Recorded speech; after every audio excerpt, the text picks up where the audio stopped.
Pregnant सास। जमाना कितना भी बदल जाए, इतना भी नहीं कि बहू घर आए और सास गर्भवती दिख जाए।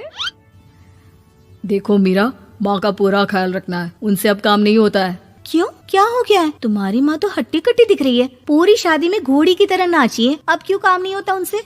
वो माँ प्रेग्नेंट है ना, बच्चा होने वाला है। मैं कभी भी भाई बन जाऊंगा इस साल के अंत तक। क्या बोल रहे हो? वो सर पर हाथ रखकर बैठ जाती है। यार, पहले क्यों नहीं बताया? कैसा मजाक है ये? झूठ बोल रहे हो ना? हाँ, झूठ बोल रहे हो ना? तभी ससुर की आवाज आती है। बहू, पानी गरम कर दे, तेरी सास को दवाई देनी है। समय पर दवाई ना दी तो परेशानी हो जाएगी। और हाँ, जरा काजू पीस कर दूध में मिलाकर ले आना। तेरी सास खुद से तो अपनी संभाल करेगी नहीं। हे भगवान, ये मैं क्या सुन रही हूँ? ये ससुर जी को क्या हो गया है? मैं क्या सोच कर आई थी? हाय रे, मैं तो किसी को मुंह भी नहीं दिखा पाऊंगी। अब ये रोना धोना बाद में करना, पहले गर्म पानी कर दो, माँ को दवाई देनी होगी। और हाँ, रात को माँ के पैरों में तेल लगा देना। बहू को गुस्सा आ जाता है, वो बड़बड़ करती किचन में जाती है जहाँ उसका ससुर खड़ा होता है। एक बड़ी जिम्मेदारी है हम सबके सर ऊपर। इस उम्र में माँ बनना खतरे से खाली नहीं होता। हाँ हाँ पता है, तो क्यों बन गई माँ? अरे खतरे से कम नहीं है तो क्या जरूरत थी लल्ला पैदा करने की? कैसी बात कर रही हो बहू? क्या तुम खुश नहीं कि घर में एक नया मेहमान आएगा, छोटे छोटे पैरों से पूरे घर में घूमेगा? पिताजी, ये हाथ जोड़े आपके, आप यहाँ से जाओ।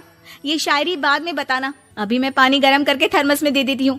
सारा दिन पिलाते रहो गरम पानी। और हाँ, ये बच्ची की बात बार बार मुझसे कोई नहीं करेगा। बहू का पारा अब चढ़ा ही रहता था। वो काम तो सारा करती, लेकिन किलस किलस कर। मीरा सारे काम से फुर्सत पाकर बैठी होती है कि माँ का फोन आ जाता है। बेटा, बहुत बड़ी जिम्मेदारी है तेरे सर पर, अच्छे से निभाना। ससुराल में हर किसी को खुश रखना वैसे तो मुश्किल है, लेकिन भगवान ही हिम्मत देता है बहू को हर कुछ सहकर सबको खुश रखने की। क्या बड़बड़ किए जा रही हो माँ? जानती भी हो कि यहाँ क्या चल रहा है? मेरी सास, अरे तेरी सास तो देवी है देवी। कितने खुश हो रहे थे सारे तेरी सूरत देख देख कर। पता नहीं जैसे बहू नहीं कोई मन मांगी मुराद मिल गई हो उन लोगों को। अरे बात तो पूरी सुनो। मन मांगी बुरा तो पूरी हुई है। अरे मेरी सास को बच्चा होने वाला है, प्रेग्नेंट है वो। क्या बकवास कर रही है मीरा? ये बात किसी को कहना मत। मुझे तो बता दिया, लेकिन अब अपनी जबान सिल ले। कहाँ है तेरी सास? बात तो करा मेरी। पूछू जरा, पोता पोती खिलाने की उम्र में खुद का बच्चा खिलाने का शौक कहाँ से आ गया? और आया भी तो बताना तो चाहिए था। अब क्या नाक कटाने के लिए हम लोगों से रिश्ता जोड़ा है? रुक, तेरे पापा से बात करती हूँ। मीरा फोन रखकर लेट जाती है। वो एक सपना देखती है कि उसकी गोद में एक बच्चा खेल रहा है। भाभी की गोद में कितना खुश दिख रहा है ना, लग ही नहीं रहा कि भाभी है।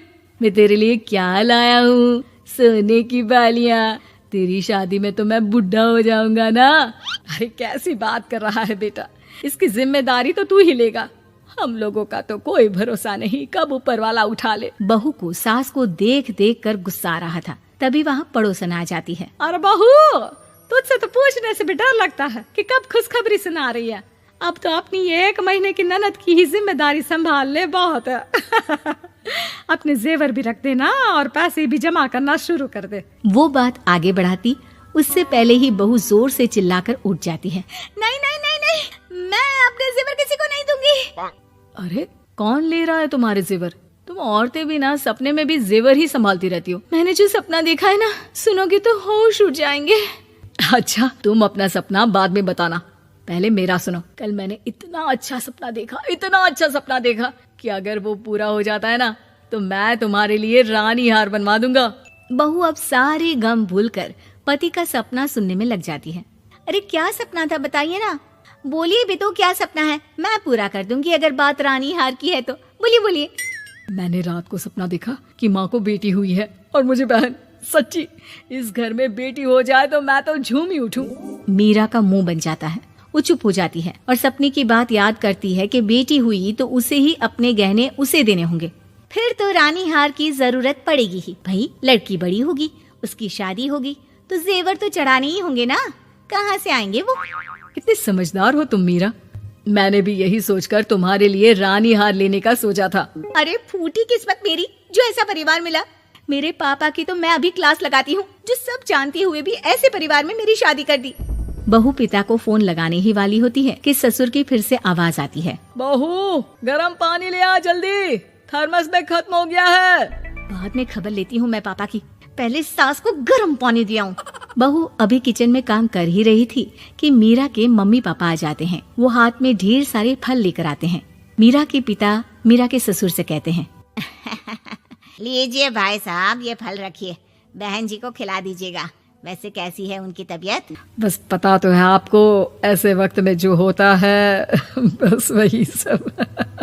मुझे तो सुनकर बहुत गुस्सा आया था, लेकिन चलिए, भाग्य में जो है लिखा उसे कौन टाल सकता है। डॉक्टर को दिखाए? हाँ, बस डॉक्टर आने ही वाला है। अच्छा हुआ आप लोग भी आ गए। उतने में एक सुंदर सी लेडी डॉक्टर आती है। पेशेंट कौन है आप? अरे नहीं जी, मैं तो बहू हूँ इस घर की। मैं तो अभी सोच भी नहीं सकती पोता या पोती के बारे में। अभी तो मेरी सास ही।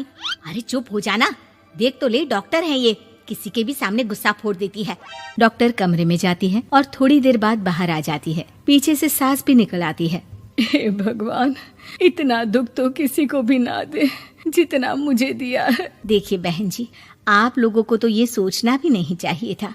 वही तो मैं भी कह रही थी कि आप लोगों के लिए तो सोचना भी गुनाह है, लेकिन अब पछताए होत क्या जब चिड़िया चुग गई खेत। डॉक्टर वहाँ से चली जाती है। मैं माँ नहीं बन सकती, मैं प्रेग्नेंट भी नहीं हूँ। ये कैसे? तुम तो बोल रही थी कि अरे वो गैस का दर्द था और पेट भी गैस से फूल रहा था। डॉक्टर ने चूर्ण दे दिया है, गर्म पानी से फाँकना है। हाँ? मैं अभी लाती हूँ गर्म पानी। अरे मैं तो गीजर ही लगा देती हूँ। हाय रे, खुशी के मारे पागल ना हो जाओ।